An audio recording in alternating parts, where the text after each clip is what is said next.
Benjamin Netanyahu is a genocidal psychopath who just torpedoed Donald Trump's fake peace deal with Iran.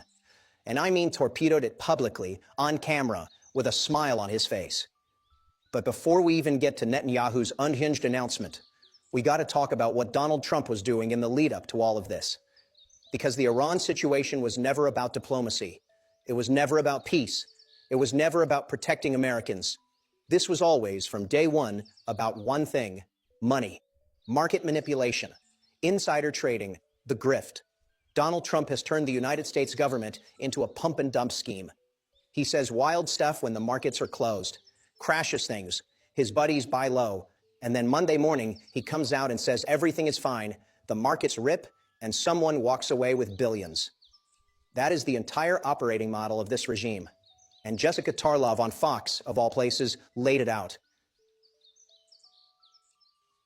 To make sure that the stock market and perhaps more importantly, the bond market was doing better. And if you remember back to Liberation Day, it was the bond market that rattled him into pulling those first set of tariffs off. You even then said, oh, by Friday when the market closes, then maybe we'll just blow Carg Island out. So if he's just manipulating the markets to be able to buy himself the leeway to do this. And we should note as well that there are folks being investigated who made a lot of money today. So I don't know if someone got tipped off that he was about to post on Truth Social at that time. Only Democrats do that. Ha ha ha, whatever. Well, you brought it up. I actually didn't bring it up. Yes, you did. All right. Roll back the tape. I didn't bring up whether it was a bipartisan. The difference between what you think, how much gelato Nancy Pelosi has, and what Donald Trump is doing with manipulating the market to this level is ridiculous. Few things that are important. This diplomatic solution that they rolled out potentially on Friday that looks remarkably like the JCPOA, which they ripped up, except that the Iranians get $15 billion in sanctions relief compared to the $1.7 billion that they got under Obama, which was returning of their money plus interest. Scott Bessent being on TV instead of Marco Rubio or Pete Hegseth or J.D. Vance is interesting. Then you have the Lindsey Graham component to all this. I'm sure you saw that he said, we did Iwo Jima. I mean, are you serious right now?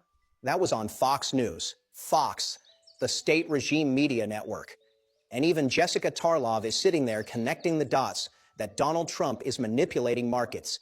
The bond market rattled him into reversing the tariffs on Liberation Day. He panicked. And now he's doing the same playbook with Iran. Say something insane when markets are closed, let everything crash, then come out with some fake announcement about productive conversations. Markets go up, and someone who knew it was coming just made a fortune. And she brought up the insider trading. Someone is being investigated for making a massive amount of money, right as Trump posted on Truth Social. That is not a coincidence. When $1.5 billion in S&P futures get purchased 5 minutes before a presidential post, that is textbook insider trading. Textbook.